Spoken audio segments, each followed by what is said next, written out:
All right, we are live. Good afternoon, everyone, and welcome back to another Midday Money Chat. My name is Angela Caban, and I can't even believe that it's the end of August here and we're moving into September. You know, this time has definitely flown by, and with these various challenges that we've been going through, all of us, you know, we really do hope that you've been finding these chats helpful, and we will continue to stay on top of what is currently happening in our military communities in hopes to motivate and encourage action on your part.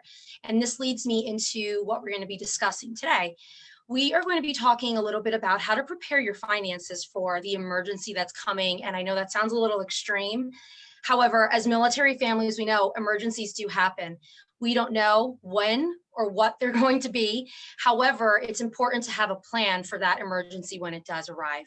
And that could be a car that is broken down, a COVID-19 related financial crisis, or perhaps preparing for a disaster, because we are in fact in hurricane season, and many of us do live in an area that could be impacted. So there is that old saying, better to have it and not need it than to need it and not have it.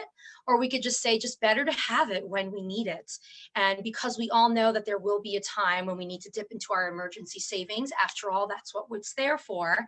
On that note, what happens when you're faced with that emergency and maybe you don't have a savings account or an emergency fund to cover it, which is very important. So let's just jump right into this conversation. I'm super excited to introduce our guest today. Krista S. Anderson is here with us to talk a little bit about this very important topic. Krista is the proud wife of an active duty Green Beret, and she is the Gold Star spouse of Green Beret Staff Sergeant Michael H. Simpson, who passed away from wounds sustained in an IED attack in eastern Afghanistan in 2013.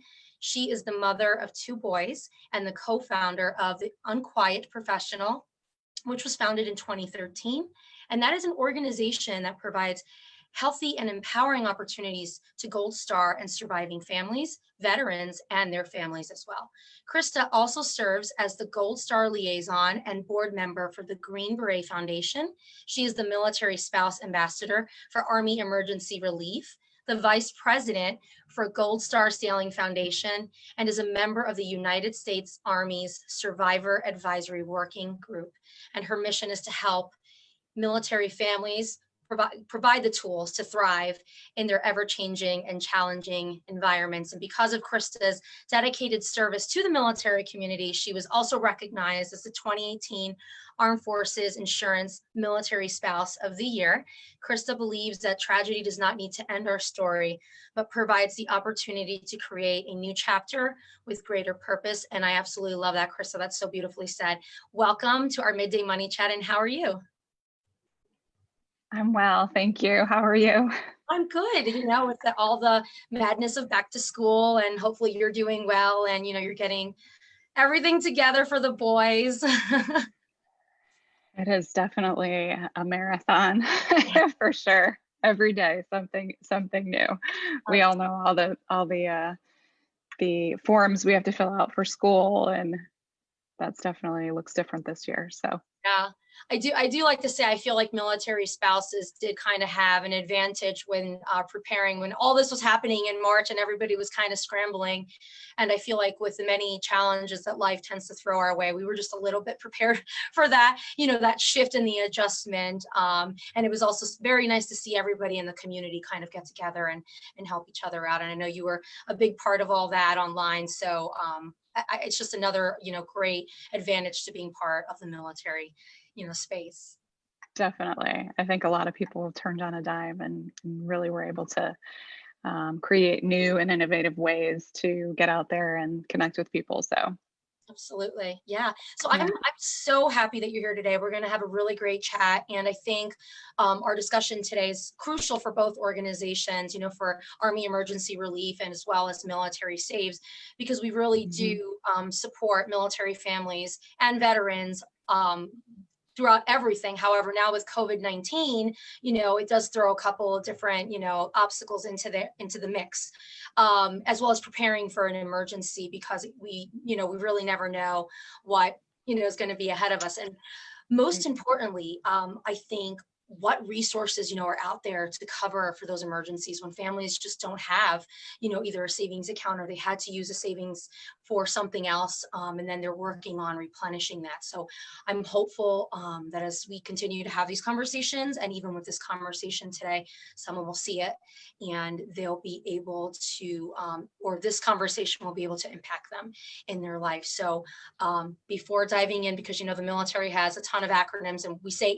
AER. So for anybody who might not know what AER is, could you just let us know a little bit about what they do? So Army Emergency Relief, kind of, the name, but emergency sometimes puts us into a space that people only think in emergencies they can contact us, but we also have scholarships, right? So that's not an emergency when you're going to school, but created in 1942, really just to ease the financial burden for service members, for soldiers and families. Since then, AER has provided $2 billion to nearly 4 million soldiers, and 1 billion of that has been since 9/11. And so there's over 35 categories of assistance, and we provide that in, like I said, scholarships, but 0% interest loans, and also grants. And then there can be a combination of both. And how they look at that is really individual, because it depends on what your family situation is. Is there, a greater amount of expendable income for your family as there is for the next? And what is the situation that you're in? And as we know, Murphy's Law for us hits on a regular basis. My husband deploys and the car breaks down and the hot water tank blows up, and everything can happen all at once. And so there's never any judgment, really. I think that's the greatest part, is there's no judgment on why you're walking in the door, because we know that you could have just been able to cover with your emergency funds and your savings account the last 2 emergencies, but it's that third emergency that happens, or that third situation that kind of puts you into a financial hardship. So and don't wait too, I think is so important. Like you said, usually it's that third emergency. We're kind of like, oh no, what do I do? If you let it kind of like snowball, it could potentially get worse, in the long run. But one thing too, I did want to mention, because I forgot to mention it earlier, is while we are here talking about Army Emergency Relief specifically, it's important to know that each branch does have its own relief society, just such as the Navy Marine Corps Relief Society, the Air Force Aid Society, and then the Coast Guard Mutual Assistance. So keep in mind, if anybody's listening to this and you're not Army, and we're actually going to post those links as well so that you have direct access to that. That way that there's definitely one that's directly connected to your branch of service. And we all work together, really. Yes. So if you are Army and happen to be located near a Navy installation, and that's the closest office to you, that's the office that you go in, because ultimately the funds will come from Army Emergency Relief if you are Army, but it can be worked out through any of the relief societies, and that includes the Red Cross. So that we know the Red Cross has their military arm, and that's not just for trying to get your service member home for emergencies. That's for financial hardship, 24 hours. That's great that you mentioned that, because that's something that I actually didn't know 10 years ago. And I drove 2 hours to the nearest installation. Being a National Guard family, I just thought, oh, we'll just go to the installation. And that was quite a ride, and that could potentially be something that could stop someone or prevent someone from seeking out, that assistance as well. So really good that you mentioned that as well. So who is eligible for the benefits under Army Emergency Relief? So active duty, and their eligible family members. Ultimately, everything comes from the soldier. So they have to have, if you don't have a special power of attorney, they'll sign off on it. And it does not matter where they are in the world. Army Emergency Relief is the Army's nonprofit, so we have ways to get in contact with that soldier. Retired, and that's traditionally or medically. And then National Guard and Reserve if they're on Title 10 for 31 days or more. But there are certain instances like the COVID-19. During that pandemic, we opened it up to a lot of National Guard and Reserve, for example, to help pay for the TRICARE and SGLI payments. Because generally you're paying those when you drill. Well, if you're not drilling, Right. how are you paying those? And so we are assisting with that. So one of the things I say is ask, right? If you're wondering, it doesn't hurt to ask.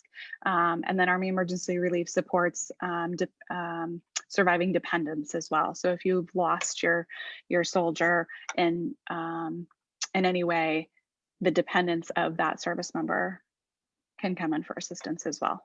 Wow. And is there, because I do remember with the National Guard, is there still the assistance under the COVID-19 relief that is 30 days under deactivation, as I would assume is as necessary, correct? Based on the as emergency. necessary. Okay. Mm-hmm. That's Yeah. good. Well, that's really important to know. Yeah. And even think of, we've done things like there was a hurricane, gosh, I think it was in Puerto Rico, and AER went down there and, $4 million in assistance for National Guardsmen that and their families, and they weren't activated. And so there are so many situations where there's exceptions made, and we always try to get to yes. So. Right. Yeah. And I'm so glad that you also had mentioned too, that if you don't know, just ask. I know when and again, this was 10 years ago, so things have changed a bit. When we had gone into AER, it was because an active duty spouse said, well, of course you qualify, like your husband's deployed. Of course you qualify, because I had no idea that National Guard was, even in that category. So on his, right.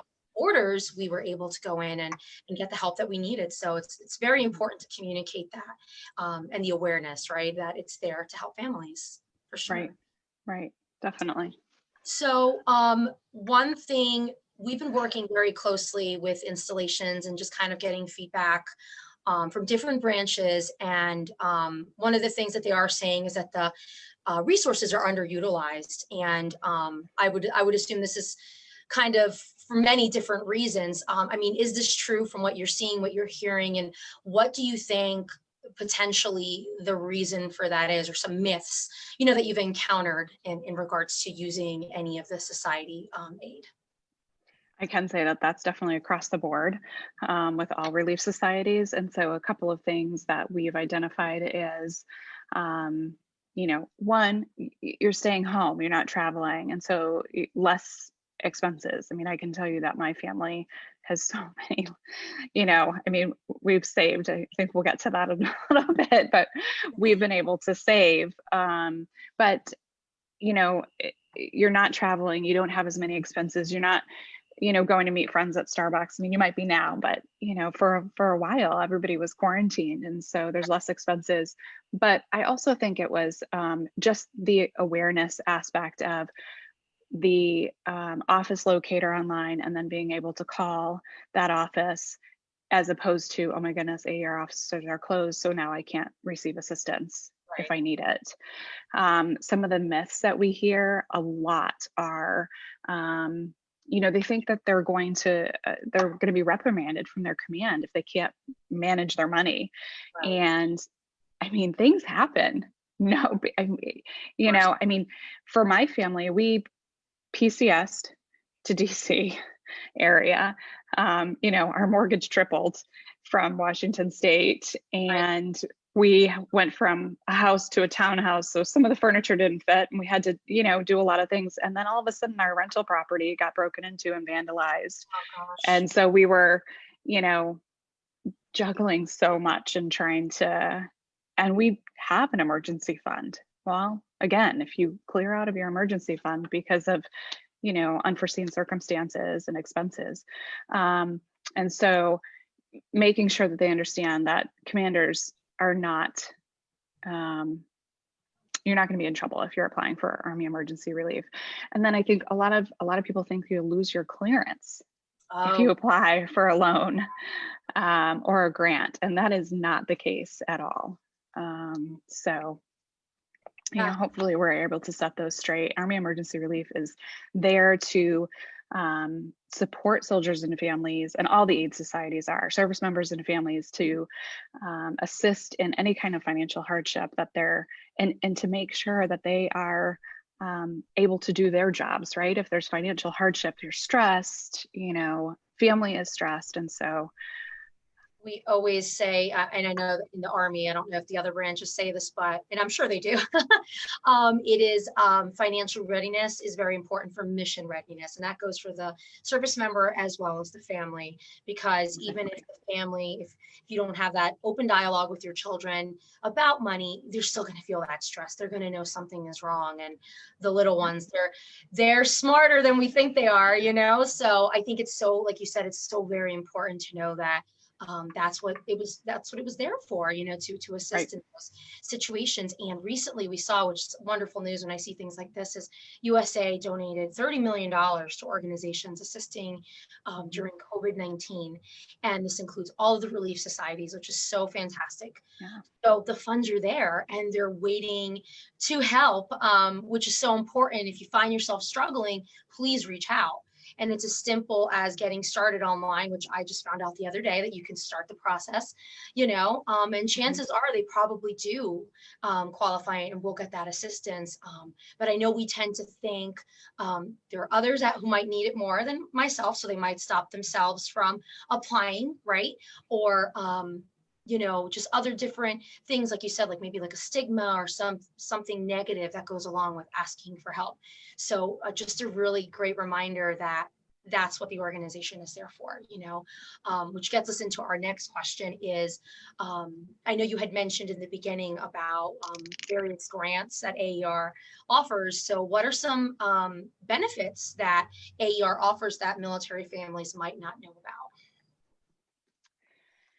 So I want to quickly mention something from Sure. just the last thing that you said is, we definitely have seen that there's also a need, because we just partnered with PenFed, who received in 4 days 6,000 requests for assistance for grants. And so we're going to be fulfilling nearly 500 of those. And it's PenFed obviously is all across branches. And so we're able to help them fulfill those grants for the families. And so, my goodness. So some of the things that, sorry, I completely lost my train of thought. What day is it? I feel like I know. Yeah. Well, I'm living that right now. It's August, right? It's not March. Seriously. So in regards, just because even with myself, like when I was on AER site, there's so many different grants that a lot of military families might not know that are out there. I know, for instance, the technology grant with all the COVID-19 related homeschooling that's happening. So what other, grants and, that families are eligible for? So scholarships are for children and spouses. Spouses is a rolling calendar, which is amazing. So we get our kids all set up for their scholarships, and then we get to apply all year long. And then for the loans and grants, or a combination of both, again, there's over 35 categories of assistance, and that ranges from PCS. Now, say you're getting ready to PCS and you go, geez, I haven't changed my tires in a long time, and I have to drive, from one coast to the other. We want you to be safe. You can come in and apply for something like that. Or as you're traveling, or basic living expenses when you get there, right? First and last month's rent, things like that.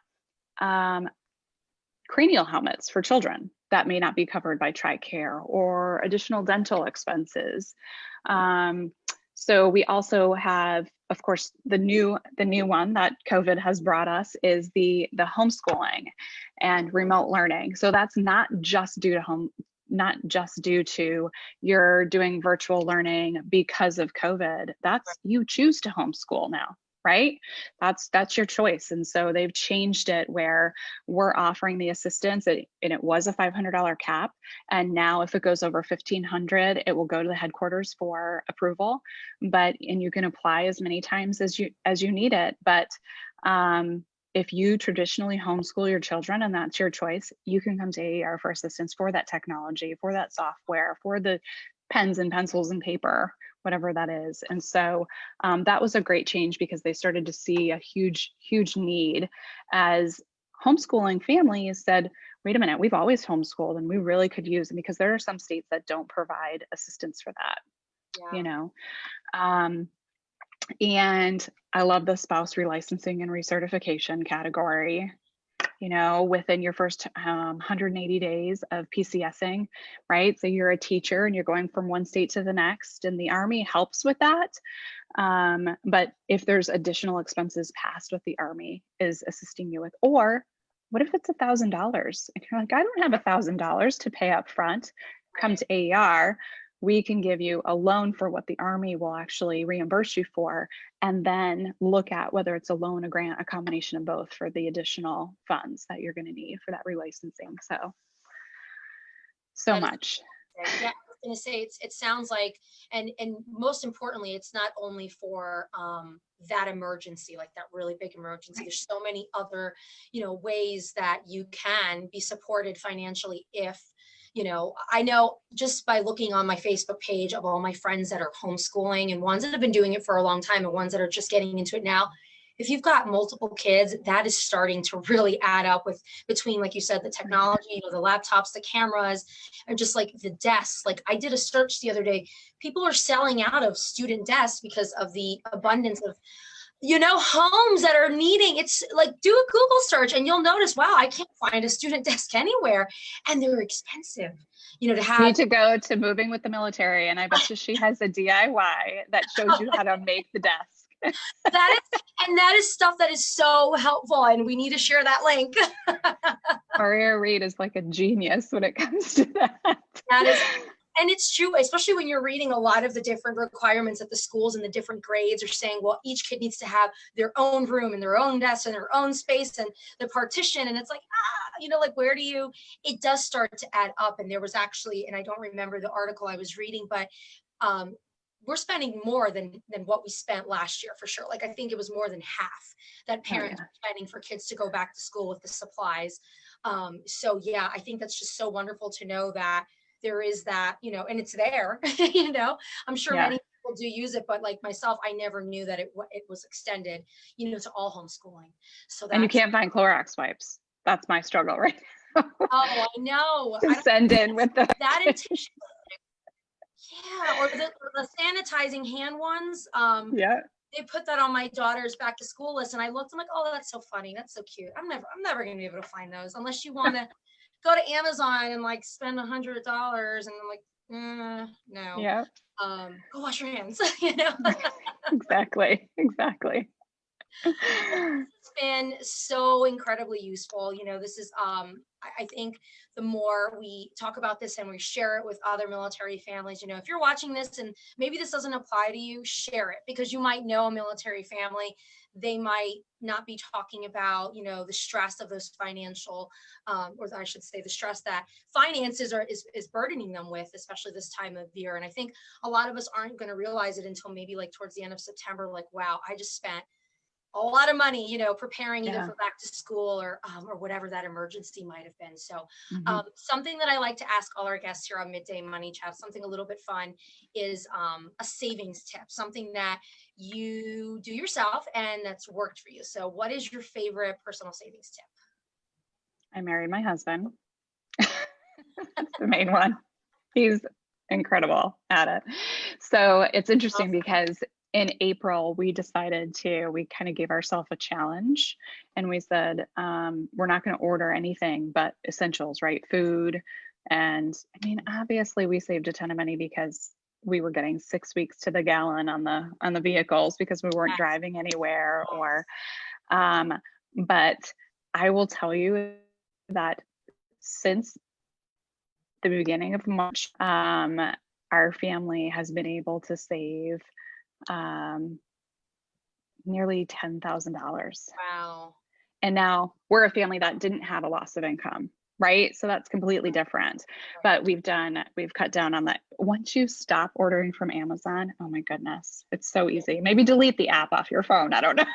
I did that for a while, but then I think too, in March, I was afraid to order anything. I didn't want anything coming to the house in March, between March and June. And then they were like, oh no, it's fine. So it's like, uh-oh, like, don't tell me that, because then Amazon. I know. And then you're constantly, I know. That's always nice. And if you have a budget for yourself, some people actually just use their cash envelope. I mean, it's a little harder now because people are doing things, virtually, but just take an envelope and give yourself what you're supposed to have, and that's it. I love that. And that's actually something, not so much with cash, but I'm a fan of creating lots of different accounts for my bank account, and then just naming them different things, because that way you think twice about what you're going to spend. Like, for instance, if you see something, you're like, ooh, I want that, but do I need it? And am I going to pull money out of this account, to buy it? So that always is a really good, like, priority check for myself, because it's, like you said, we were stuck in the house from March to almost June, and we got a little antsy when things start opening up and you want to go out. So that's a really, I was going to say, that's a really, and congratulations for that savings tip. That's all my husband. And kudos to him for being so great. I was going to say, I think my husband and I, we have our different strategies. I'm a little bit better. He's more of oh, look at this. And he'll surprise me with stuff. I'm like, stop spending money. I will say that I may have asked my mother to order me a couple of things during the month. So there are loopholes. Yeah. If you need them, but. So great. So before we end, could you let everybody know where they can learn more about AER? And we're actually going to post all the links to the comments here. That way it's easily accessible. So armyemergencyrelief.org. And then the Facebook pages are AERHQ. We also have a spouse group, which I love. So AER spouse group, it's called. And then Instagram is at Army Emergency Relief, and then Twitter is AERHQ. So one of the two. And also if you do AERHQ, headquarters, AERHQ.com or .org, you'll get to the site as well. Great. Yeah, so be sure to link all those. I know everybody definitely has their preference on social media as to where they want to receive their information. I love Facebook, and now that you told me about that group, I'm going to have to go and join it, because I find Facebook groups so useful. I think there's a lot of great conversation, especially when it's the spouses in the community. And you just feel like you can get some really good information from everyone. So that's fantastic. Thank you for sharing. Yeah, absolutely. And just the fact that I think all the aid societies are really to support your military life. Absolutely. From start to finish, morning till night, whatever's going on, whether it's a PCS, whether it's emergency. And one of the things that's important too is when we talk about emergency leave, it's not just for the soldier's family, right? So soldiers' parents, something happens, they're ill or they pass away, you can apply for that emergency travel. It's for the spouse's family too, right? Yeah. So I don't think a lot of people don't realize that. And there's also a lot of I'm trying to create awareness around. So if the soldier or the spouse happens to be ill, AER can help actually bring family in as well. That's fantastic. So yeah. It's where I feel like we almost have to do like an entire list of everything. There's just so many wonderful resources. So many. It's fantastic. And thank you so much for taking the time today and talking about this. This video is going to be available on YouTube. Hopefully, someone will see it. And it could truly be a help to them. Like I said, there's just so many resources out there. And if you don't know, just ask. I always like to say, someone personally, I've struggled financially in the past. I think we all have at some point in our lives. So it's very important important for people to know that there's programs and services there when they need them, and not to wait when a crisis has really gotten out of hand. It's okay to ask for help. And I know that takes a lot, to do so, but it's okay. No one's going to judge you. And I actually wanted to share another great resource that many probably are not aware of yet. Military Saves is actually in partner with Yellow Ribbon Network. So what this means is that when you take the Military Saves Pledge, obviously the Military Saves Pledge is the first step that you take to making a goal, and then you take action. You receive, emails that encourage and motivate you to save towards whatever that might look like, because everyone's savings journey is different. But what you'll get through the Yellow Ribbon Network is free financial coaching, counseling, and resources. And when I say free, I mean free for everyone. Active duty, Guard, Reserve, veterans, family members, all can access these free resources. If you've already taken the Military Saves Pledge, that's okay. All you have to do, and we're going to link all this down so everyone can see it, is head on over to militarysaves.org, and under our savings tools and resources page, there'll be a link there where you can sign up. You can create your account through the Yellow Ribbon Network in partnership with Military Saves, of course, and one of their AFCPE accredited counselors will contact you directly. And when you sign up, you also get access to all types of assistance that they offer, which is from finances to housing, employment, you name it. They have a hub of wonderful free resources for military families. And again, if you don't need the financial counseling, you can still access all of those resources for free. We'll put the link on the bottom. And of course, if any questions, always email us at info@militarysaves.org, and we'll be more than happy to answer all of those questions. So Krista, thank you so much for joining us today. I know we threw a lot of great information at everybody. So hopefully everyone has found this useful. We look forward to our next Midday Money Chat, and that happens here at Military Saves every single month. And my goodness, the next one will be September.